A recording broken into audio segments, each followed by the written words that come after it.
Yo solía pensar que el silencio era un regalo. Después de años trabajando turnos dobles en la cafetería, criando sola a nuestro hijo mientras Tomás levantaba su negocio, había llegado a apreciar esos raros momentos en los que la casa no retumbaba con su voz, aguda, autoritaria, siempre con un dejo de decepción silenciosa.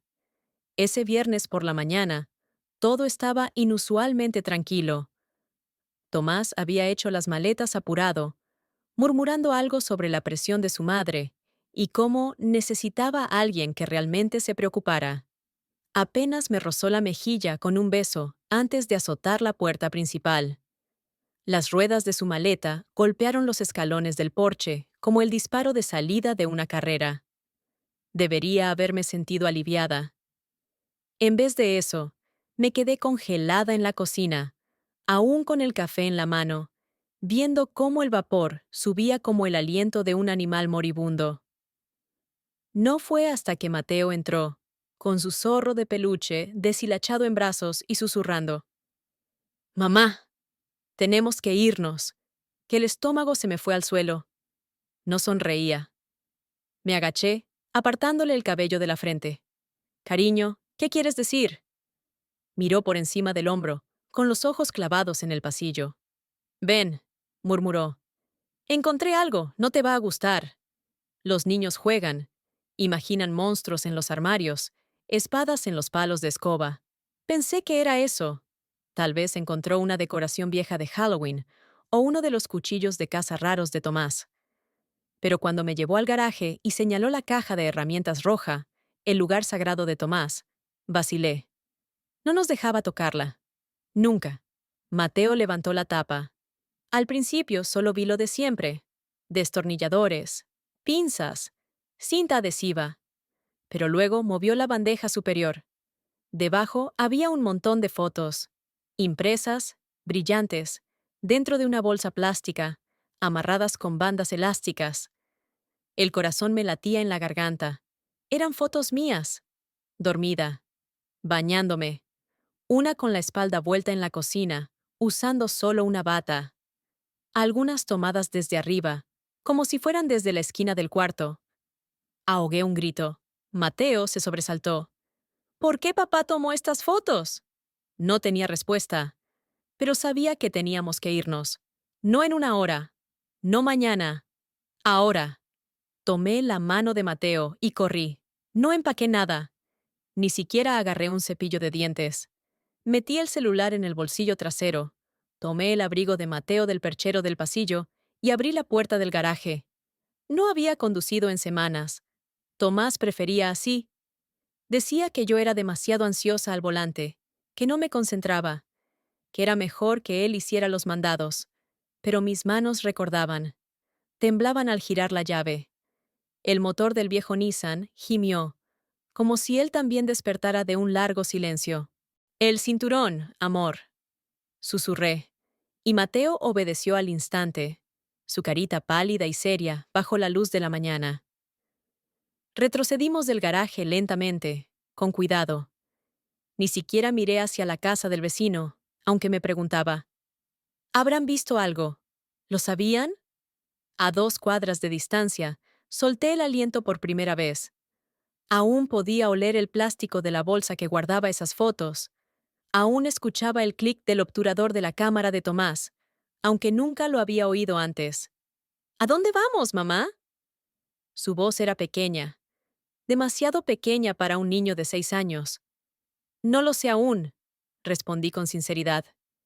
Y era cierto. No hablaba con nadie fuera del círculo de Tomás desde hacía meses. La última amiga que tuve, Claudia, Tomás, decía que era una chismosa, que tergiversaba mis palabras y causaba problemas. Le creí en su momento. Siempre lo hacía. Pero mientras conducía, mi mente repasaba lo poco que quedaba de mi vida antes de él. Rocío. Solía cuidar a Mateo cuando era pequeño. Nos distanciamos después de que Tomás dijera que se entrometía al darme libros sobre crianza.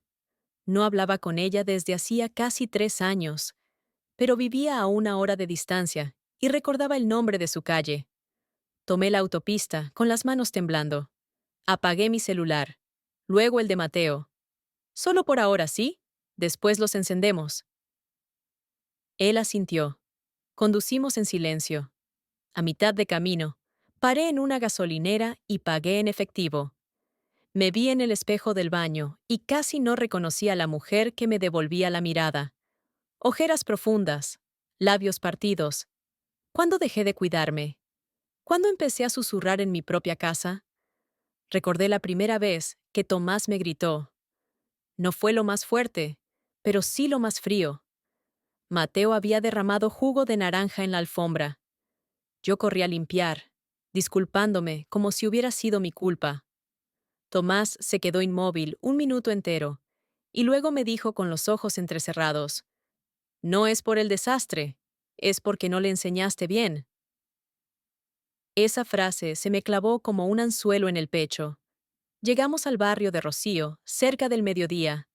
Su casa era pequeña, pintada de amarillo con contraventanas blancas, y dos macetas marchitas en la entrada. Mateo me apretó la mano. «¿Se va a enojar?» «No lo sé», respondí, «pero creo que abrirá la puerta». Toqué. 2 veces. Nada.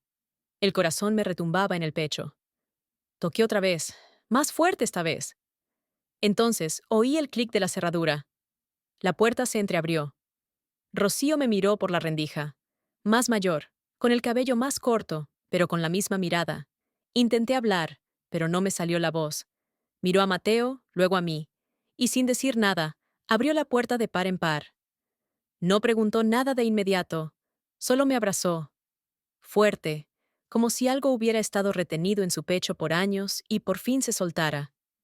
No lloré. No podía. La parte de mí que lloraba estaba enterrada, sepultada bajo años de caminar en puntas de pie. Nos llevó a su sala, pequeña pero acogedora. Las cortinas abiertas, una manta sobre el sillón.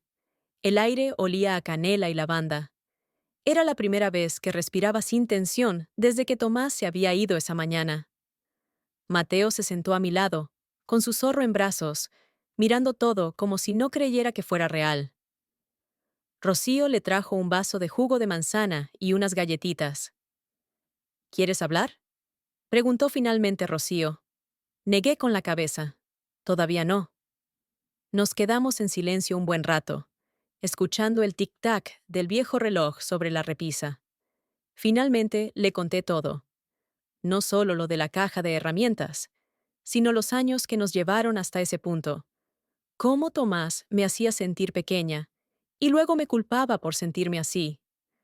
Cómo me corregía delante de Mateo, y luego decía que lo desautorizaba cuando me defendía. Cómo una vez le quitó la batería a mi celular porque pasaba demasiado tiempo en Facebook. Rocío escuchó sin interrumpirme. Su rostro estaba tranquilo, pero sus dedos apretaban con fuerza la taza entre las manos. «Te aisló», dijo finalmente. «Se aseguró de que no tuvieras a nadie más a quien acudir. Es lo que hacen los hombres como él». Asentí. «Y ahora no sé qué hacer». «Lo resolveremos juntas», dijo. «Ya no estás sola». Quería creerle, pero entonces el miedo volvió a colarse, como humo por debajo de una puerta. Tomás no era tonto. Sabía que me había ido. Y el primer lugar donde buscaría sería cualquier sitio donde hubiera estado antes de que él tomara el control. «Rocío, no podemos quedarnos mucho tiempo. Puede venir a buscarnos». Ella asintió con el rostro serio. «Pueden descansar hoy, esta noche. Mañana temprano haremos un plan». Acosté a Mateo en el cuarto de huéspedes y me recosté a su lado hasta que se quedó dormido. Su respiración era lenta y tranquila, y por primera vez en semanas, su ceño ya no estaba fruncido. En la cocina encontré a Rocío revisando una carpeta manila. «Mi primo trabaja con refugios para mujeres», dijo. «Me dio esta información hace un tiempo, por si acaso». Y se quedó en silencio. Me senté frente a ella. «Ni siquiera sabía que necesitaba esto, pero tú sí. No estabas lista. Ahora lo estás». Le tomé la mano y la apreté. Y entonces cometí un error. Encendí mi celular. En segundos, apareció un mensaje. «¿Dónde estás, Elena?». sin nombre, sin número. Solo esas 4 palabras. Se me cortó la respiración. 1 minuto después llegó otro. Estás asustando a Mateo. Vuelve a casa. Apagué el celular de nuevo, pero ya era tarde. Lo sentí en los huesos. Tomás lo sabía. Me quedé mirando el teléfono como si hubiera sacado colmillos. 2 mensajes bastaron para arrastrarme de nuevo al mismo pánico silencioso del que creí haber escapado. Rocío me quitó el celular con suavidad y lo puso boca abajo sobre la mesa. ¿Te rastreó? Asentí lentamente. No lo sé. Tal vez. Siempre sabía cuándo salía, aunque no se lo dijera. Decía que yo era predecible. Tenemos que asumir que tu teléfono está comprometido, dijo con calma, aunque su mandíbula se tensó. Pudo haber instalado un software de rastreo, o en la tablet de Mateo, o incluso en el auto. No se me había ocurrido. Me sentí tonta por no haberlo pensado, pero Rocío no dijo, te lo dije. Solo se levantó y comenzó a reunir cosas, sus llaves, su propio celular, una mochila del armario del pasillo. Vamos, dijo. No vamos a esperar a que él te encuentre aquí. Nos llevó en su auto hasta una biblioteca pública, en un pueblo 2 municipios más allá. Allí, bajo la luz opaca de los fluorescentes, usó una computadora para buscar casas de refugio y clínicas legales. Imprimió varias páginas de información, resaltando las que eran manejadas por organizaciones sin fines de lucro que ofrecían asesoría legal y apoyo psicológico. Yo te llevo a donde decidas, me dijo, pero tienes que ser tú quien haga la llamada. Eso se me quedó grabado. Por primera vez en años, alguien no intentaba arreglarme ni silenciarme. Rocío me ofrecía herramientas, pero me dejaba usar el martillo. Esa tarde, mientras Mateo dormía en el asiento trasero de su coche, usé un teléfono público frente a una fonda para llamar a un refugio con ubicación confidencial. La mujer que atendió tenía una voz cálida y firme. No me preguntó por qué huí. Me preguntó si estaba a salvo, si mi hijo estaba conmigo y si tenía acceso a transporte. Esa misma noche ya teníamos instrucciones. Llegar antes del anochecer a un parque público, esperar en la banca del lado oeste, sin llamadas ni mensajes. Y la seguimos. Una mujer llamada Verónica nos encontró en el parque, con una gorra de béisbol y una bolsa ecológica. No se presentó de inmediato, solo dijo, ¿Eres Elena? Asentí. Entonces sonrió. Ven, ya estás conmigo. El auto de Verónica era discreto, un sedán azul marino, algo polvoriento. No hizo preguntas mientras yo abrochaba el cinturón de Mateo en el asiento trasero. El refugio era una casa remodelada, con un porche blanco y cerraduras resistentes. Dentro, olía a limpiador de limón y a algo horneado. Verónica nos dio una habitación al fondo, con 2 camas individuales y una cómoda. Aquí estarán seguras, dijo. Los teléfonos apagados, nada de redes sociales, y contacto solo con personas en quienes confíen completamente. Asentí. Y por primera vez, dormí. Dormí de verdad. De ese sueño que no se tiene con un oído siempre atento. Pero la paz es breve cuando se vive en modo supervivencia. A la mañana siguiente, mientras Mateo desayunaba cereal con otros niños en la cocina común, Verónica tocó suavemente la puerta. Tenemos que hablar, dijo. Tu esposo presentó un reporte de persona desaparecida. Sentí que las piernas me fallaban. ¿Qué significa eso? Que está jugando a ser el bueno, queriendo parecer preocupado. Es lo típico con hombres como él. ¿Y si la policía nos encuentra? Aquí están protegidas, pero tienes que empezar a pensar a largo plazo. A largo plazo. Nunca lo había hecho. Solo había pensado en escapar. Ahora tenía que hacerlo. Al día siguiente, Verónica me llevó a una sala silenciosa. Tenía luz suave y paredes gruesas. Me entregó una libreta legal y un bolígrafo. Empieza a escribir todo, dijo Verónica. Cada incidente, cada palabra que recuerdes, desde la primera vez que levantó la voz hasta el último mensaje que recibiste. No se trata de armar un caso todavía. Se trata de sacar todo eso de dentro de ti. Dudé. Mis manos se quedaron flotando sobre la hoja. ¿Dónde empieza una, cuando el dolor es tan silencioso que casi olvidas que duele? Escribí. La primera vez que Tomás me hizo sentir que estaba loca fue en nuestra luna de miel. Y el resto brotó como un río desbordado. La noche que apagó el aire acondicionado en pleno agosto y me dijo que estaba imaginando el calor. La vez que borró mensajes de mi hermana y me aseguró que ella había dejado de buscarme. La mirada que me lanzó cuando me maquillé sin su aprobación y cómo murmuraba desesperada entre dientes. La manera en que me aisló de cada mujer que alguna vez intentó advertirme. Llené 3 páginas antes de darme cuenta de la hora. Verónica asomó la cabeza y me dio una pequeña sonrisa. Bien. Sigue. Estás recuperando tu voz. Mateo se adaptó rápido a la vida en el refugio. Los otros niños lo recibieron con ternura, y las voluntarias sabían exactamente cómo hablar con chicos como él. Niños que aprendieron a andar de puntillas por la casa. Pero yo veía las señales.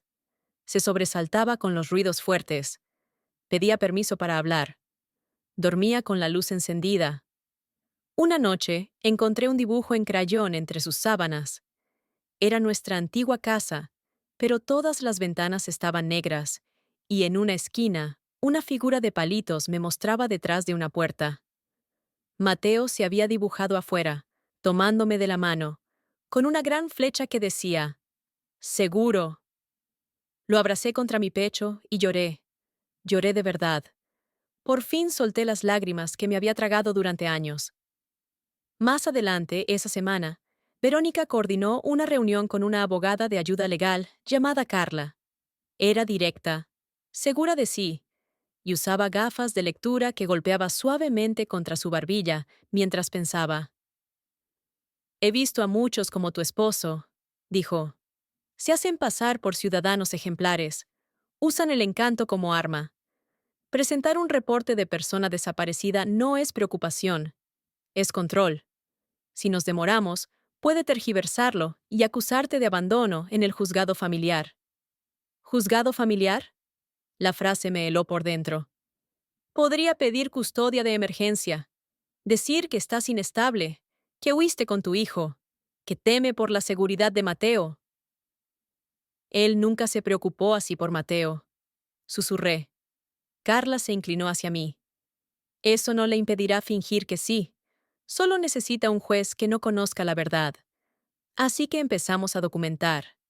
Le entregué las fotos que había en la caja de herramientas. Escribí cada recuerdo que logré sacar. Verónica me ayudó a reconstruir conversaciones.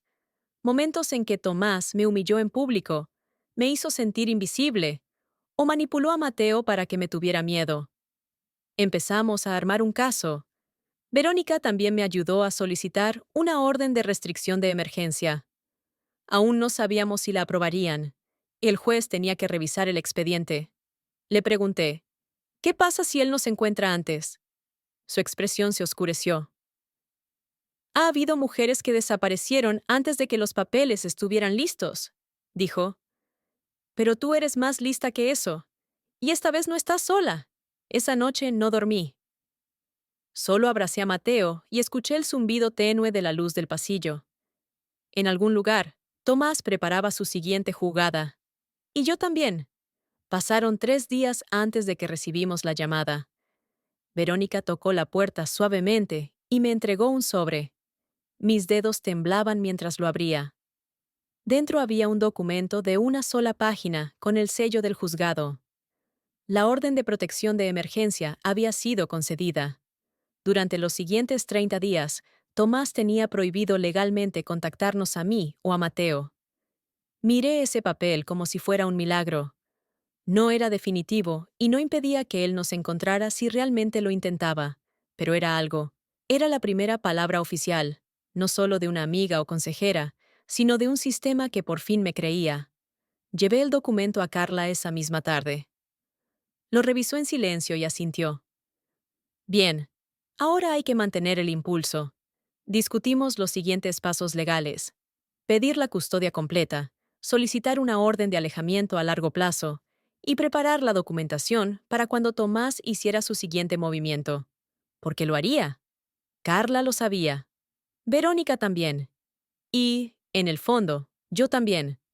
Pero había momentos, pequeños, en que la luz se filtraba. Una mañana, Mateo corrió hacia mí con una mariquita en el dedo, su carita iluminada de emoción. Otra noche, dibujó un retrato mío con una capa y escribió: Mamá, heroína segura. Esas pequeñas cosas se convirtieron en mi oxígeno. También empecé a asistir a los grupos del refugio. Cada mujer en ese círculo tenía una historia, algunas más duras que la mía, otras más sutiles, como sombras que no ves hasta que te rodean el cuello. Había una mujer llamada Belén, cuyo esposo le controlaba el termostato y la castigaba con frío. Otra, Mariana, tenía una pareja que le decía que nadie la querría con 3 hijos y esa cara. Compartíamos café y miedo, pero también compartíamos fuerza. La gente cree que el abuso son golpes, dijo Belén una vez, pero la mayoría es silencio, invisible, hasta que te consume por dentro. Asentí. Sabía exactamente a qué se refería. Más adelante esa semana, Carla llamó. Su tono era seco.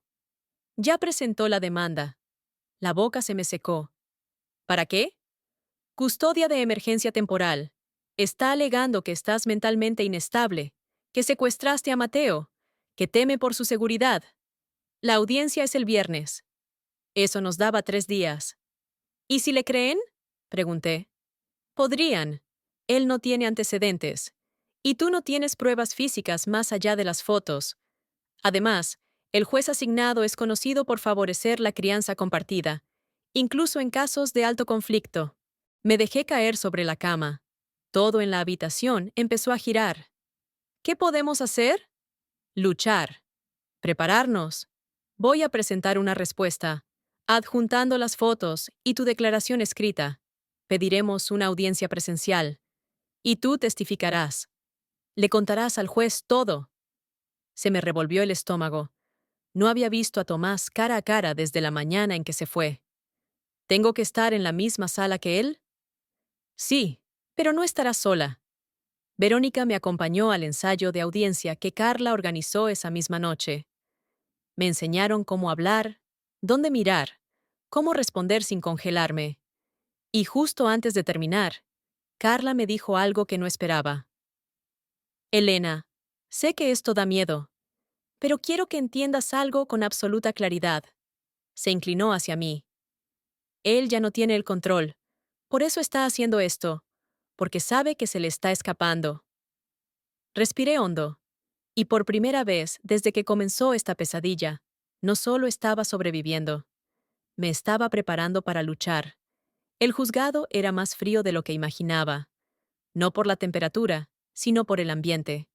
Bancas de metal, paredes beige y un juez cuya expresión no cambió ni una sola vez durante la primera hora de audiencia.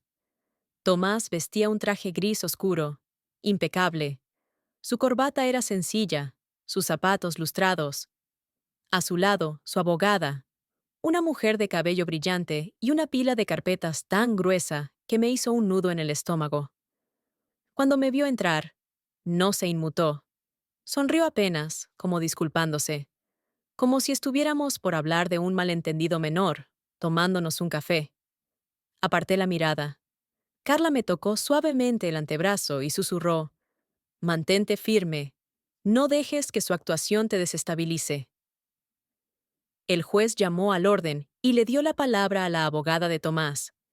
Ella pintó una escena de preocupación.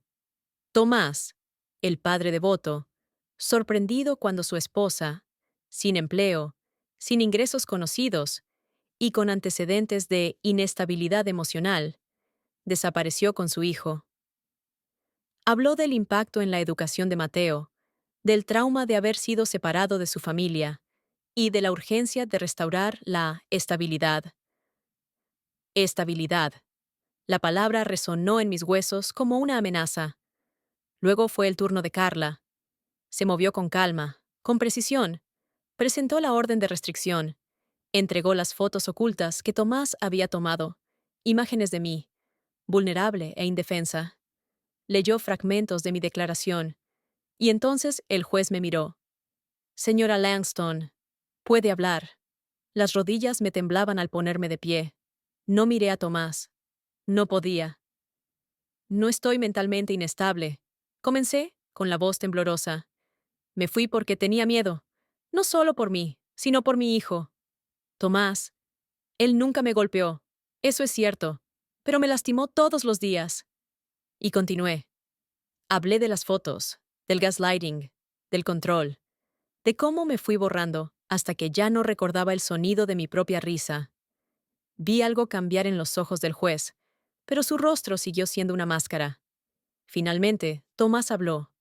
Se levantó, con las manos entrelazadas al frente, y dijo todo lo correcto, que lamentaba el dolor que ella sentía, que solo quería apoyarla en su proceso emocional, que extrañaba profundamente a su hijo. Incluso lloró. No sé cómo lo hizo, pero lloró. 2 lágrimas perfectas. Era la misma actuación que había mostrado en nuestra boda, cuando contó la historia de cómo nos conocimos, y la gente juró que era el hombre más dulce del mundo. Por un momento, pensé que el juez le creía, pero luego dijo: la custodia temporal permanecerá con la señora Langston hasta la audiencia completa en 2 semanas. El niño parece estar en una situación estable. Se permite visita supervisada para el señor Langston, coordinada a través del tribunal. La mandíbula de Tomás se tensó. Fue rápido, pero lo vi. Una grieta en su máscara. Fuera de la sala, Carla me apartó a un lado. Hiciste exactamente lo que debías, dijo. Dijiste la verdad. Y eso es más difícil de lo que parece en estos casos. Pero no sentí alivio. No del todo. Porque Tomás había perdido la primera batalla. Y los hombres como él no pierden en silencio.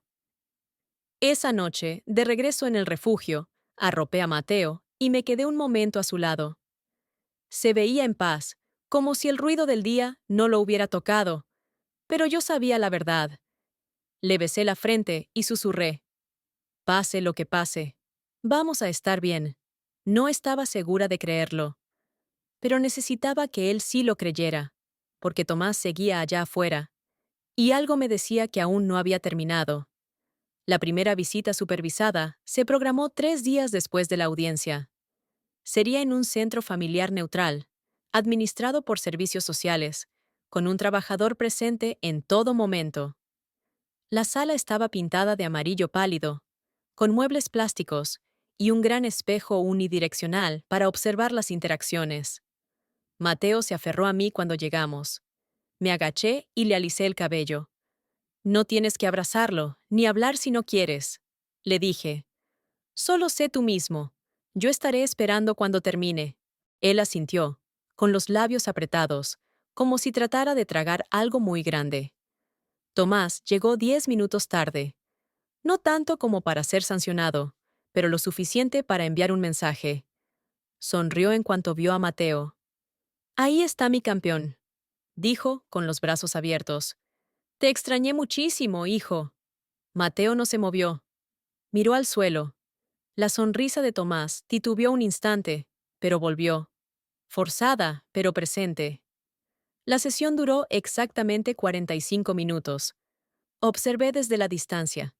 Tomás intentó todo. Chistes, regalos, recuerdos. Incluso volvió a llorar, sacando una foto vieja de los tres, en una playa hace 2 veranos. Pero Mateo no se rió. No sonrió. Cuando terminó la visita, caminó directo hacia mis brazos. Su voz fue apenas un susurro. Huele como nuestra casa. Lo abracé más fuerte. Esa tarde, Verónica me preguntó si quería hablar. Me siento terrible, le dije, como si estuviera castigando a Mateo al hacerlo pasar por esto. No lo estás haciendo, respondió con dulzura. Le estás mostrando que tiene una elección, que el amor no se basa en el miedo. Eso es más de lo que muchos niños en su situación jamás reciben. Asentí, pero la culpa se me pegaba al cuerpo como ropa mojada. 2 días después, recibí un sobre de parte de la abogada de Tomás. Adentro venía una carta. No era legal, No era oficial, solo personal. Comenzaba así. Elena, no reconozco en quién te has convertido. Hablaba de que estaba intentando cambiar, de cuánto extrañaba a su familia, de que estaba dispuesto a perdonarlo todo si regresaba a casa. Perdonar, como si yo hubiera pecado por huir. Llamó al refugio una mala influencia. Acusó a Rocío de lavarme el cerebro y dijo que Mateo necesitaba normalidad. Al final, escribió: Si crees que voy a renunciar a mi hijo, piénsalo de nuevo. Yo siempre termino lo que empiezo. Verónica tomó la carta de inmediato. Está cruzando límites otra vez, intentando contactarte directamente. Eso es una violación de la orden. Carla presentó un informe. Cambiamos de habitación dentro del refugio. Mateo fue reasignado a otro grupo durante las horas de juego. Nos mantuvimos en alerta. Cada ruido afuera me hacía tensar el estómago. Pero también seguimos adelante. Mateo empezó terapia con una psicóloga especializada en trauma infantil. Al principio, casi no hablaba, pero después de 2 sesiones, le preguntó a la terapeuta si los monstruos existían. Ella le preguntó qué clase de monstruos. Los que sonríen y te hacen sentir que siempre estás mal, respondió él. Cuando me lo contó, me quebré, no solo de tristeza, de orgullo. Estaba encontrando su voz. Y yo también. 2 noches después, Carla llamó con noticias. Tomás había presentado una segunda moción de emergencia. Alegaba que la visita supervisada salió mal por manipulación, que Mateo estaba siendo adoctrinado y que quería acceso completo y sin supervisión. Está escalando, dijo Carla. Pero ahora escalamos nosotras también. Tenía una semana antes de la próxima audiencia. 7 días para prepararme. 7 días para demostrar que la seguridad no es solo un derecho, es una batalla. Y por fin estaba lista para darla. Esa semana pasó como en niebla. Papeleo, llamadas, momentos que no sentía míos. Mateo dibujaba más de lo normal. Árboles, llaves, casas con cerraduras en las puertas. Cada uno me lo entregaba en silencio, como si estuviéramos construyendo un idioma privado que solo nosotros podíamos entender. Cada noche practicaba respuestas con Carla. Ella hacía de abogada de Tomás, implacable y fría. ¿Por qué no fuiste a la policía antes? ¿Está usted tratando de alejar al niño de su padre? ¿Cree que ha actuado en el mejor interés de su hijo? Cada vez que respondía, me sentía más fuerte, más serena también, pero con una firmeza que no sabía que tenía. La noche anterior a la audiencia, no dormí. Me quedé en la cocina comunitaria del refugio, mirando por la ventana la calle vacía. Recordaba la voz de Tomás cuando se decepcionaba, cuando no doblaba las toallas como él quería, cuando la cena se retrasaba 10 minutos, cuando reía demasiado fuerte. Susurré hacia la oscuridad. Tú ya no ganas.